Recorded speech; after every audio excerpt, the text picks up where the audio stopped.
नमस्कार दोस्तों, आप सभी का हमारे YouTube चैनल पर स्वागत है। दोस्तों, आज मैं कक्षा 6 व 7 के विद्यार्थियों के लिए प्रवाह हिंदी कार्य पुस्तिका में कार्यपत्र नंबर 81, 82, 83, 84 का संपूर्ण हल लेकर आया हूँ। तो आप वीडियो को अंत तक देखिए और आप लोगों से विनती है, अगर आप हमारे चैनल पर नए हो चैनल को सब्सक्राइब कीजिए, वीडियो को लाइक कीजिए। तो कार्यपत्र नंबर 81 है। निम्नलिखित गद्यांश को पढ़कर दिए गए प्रश्नों के उत्तर लिखिए। तीनों सहेलियाँ राधा, कविता और सूची श्रीनगर हवाई अड्डे से बाहर आई तो उनके टैक्सी ड्राइवर ने सलाम वालेकुम कहकर स्वागत किया।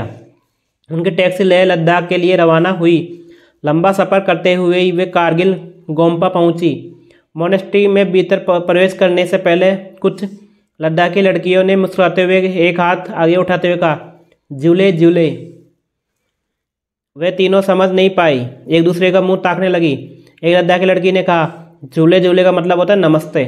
अब तीनों ने मुस्कुराकर एक साथ कहा, झूले झूले।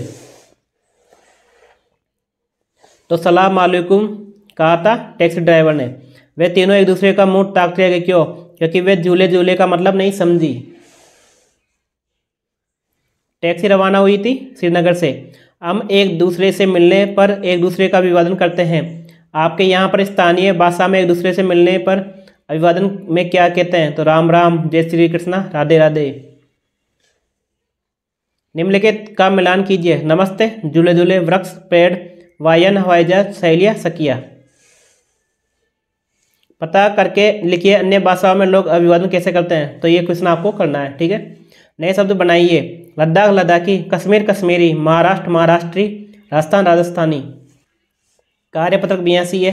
दी गई कहानी को पढ़कर नीचे दिए गए प्रश्नों के उत्तर दीजिए। भावेश शाम होने से पहले अनिल और पंकज के घर पहुंच गया, लेकिन आशा और निर्मला नहीं आई। तीनों के पास साइकिलें थी। तीनों ने पास ही इमारतों का दौरा करने का फैसला किया। तीनों लकड़ी के पुल से गुजरते हुए भावेश सूखे पुल के ऊपर बीच में रुककर पुल को ऊपर से लेकर नीचे तक ध्यान से देखता रहा। पुल के नीचे पहले ईंटों का आधार दिया हुआ था, जो बहुत बड़ा था, ईंटों का बनाया हुआ था। तीनों कुछ दूर आने के बाद एक खंडर पर रुके, जो काफ़ी पुराना था। उसकी ईंटें टूटी फूटी और बाहर निकल आई थी। वहीं पास में ईंट के भट्टे में कोई आग लाकर ईंट पकाने की तैयारी में था। तो कोई ईंट बना रहा था, कोई उन्हें भट्टे में डाल रहा था, कोई मिट्टी लाता, कोई उसे गूंथता, कोई सूखी ईंट को सुखाकर भट्टे से ले जा रहा था। तो तीनों ने दौरा करने का फैसला किया पास वाली इमारतों का। पुल के नीचे आधार दिया था ईंटों का। भावेश शाम होने से पहले किसके घर पहुंच गया? अनिल और पंकज के घर। ईंटों के भट्टे में क्या क्या काम हो रहा था? ईंट पकाने का, ईंट बनाने का, मिट्टी लाने का, सुखाने का। ईंट बनाने में किन किन चीज़ों का प्रयोग किया जाता है? तो मिट्टी, पानी, सांचे और अग्नि का। दिए गए शब्दों के अर्थ लिखिए। खंडहर, गिरा हुआ भवन, इमारत, मकान, गूंथना, मिलाना, निर्माण, बनाना। मिट्टी से ईंट बनती है। इसके अलावा मिट्टी से और क्या क्या वस्तुएं बनती है, उन्हें सूचीबद्ध कीजिए। तो मटका, सुराही, चूल्हा, मूर्तियाँ, गिलास, झोंपड़ी, बर्तन, खिलौने, गमले। कार्यपत्र 83 है। नीचे एक कविता दी गई है, लेकिन कविता में कुछ वाक्य अधूरे हैं। आप अपने मन से अधूरी जगह को इस तरह पूरा करें कि एक मजेदार कविता बन जाए। आप इसमें नई पंक्तियाँ भी जोड़ सकते हैं। तो कविता है, तिकोने तुम समोसे भाई, तुमने सारी चीज़ें खाई, आलू और इमली खाई, खाया सारा मसाला, मुंह तो छोटा सा है लेकिन तेल बहुत पी डाला। तिकोने तुम समोसे भाई, गर्मा गर्म खाया है सब कुछ, चाय मांगते सारे भाई।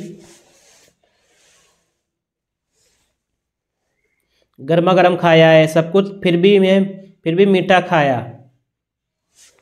सबने मुंह में रसगुल्ला, समझ ना आई तेरी माया, आनन फानन पचा लिया सब, खाई तूने मिर्ची, तिकोने तुम समोसे भाई।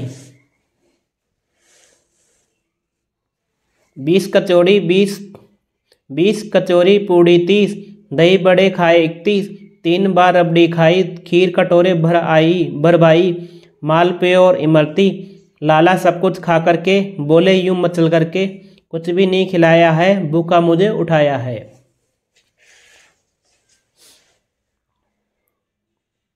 अब इसका कहानी रूपांतर करना है। ये एक समोसे की कहानी है जो तिकोना होता है और इसके अंदर आलू मसाला इमली की खटाई के साथ भरा हो जाता है एवं तेल में तला जाता है। इसको गरमा गरम खाया जाता है, लेकिन चाय के साथ इसे खाने का अलग ही मज़ा है। खाते खाते जब मिर्ची लग जाती है तब सबको मिठाई भी खाना अच्छी लगती है। इसलिए कहा जाता है कि समोसे की माया किसी को समझ नहीं आती है। अब इसका कारण रूपांतरण है। लाला पंडित जी जब जीमने आए तो उन्होंने 20 कचौरी 30 पूड़ी 31 दही बड़े खाए तथा 3 बार रबड़ी व भर कटोरा खीर खाई। मालपुआ इमरती सब कुछ खाने के बाद भी वे ये बोले कि मुझे कुछ भी नहीं खिलाया, भूखा ही उठा दिया। कार्यपत्रक 84 है। उचित क्रिया शब्दों से वाक्यों को पूरा कीजिए। भैया आप मुझे दिन पर क्या दोगे? रोहित जोर जोर से हंसने लगा। विपिन कहानी पढ़ रहा है। आराध्या सीढ़ी से कूद रहा है। आंधी में पेड़ टूट गया है।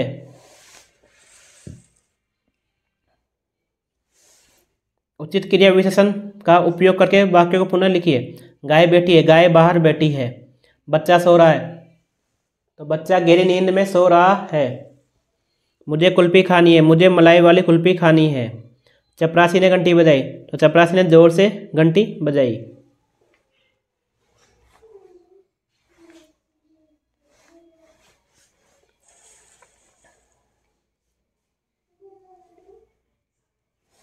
इस वर्ग पहली से क्रिया शब्द चुनकर लिखिए। किसी 4 शब्दों का वाक्यों में प्रयोग भी कीजिए।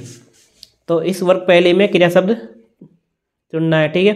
तो सजाना, बनाए, जाना, झूले खेलेंगे, गाना, सुनाना, गरजना, जीतना, दौड़, ये सब क्या है? क्रिया शब्द है।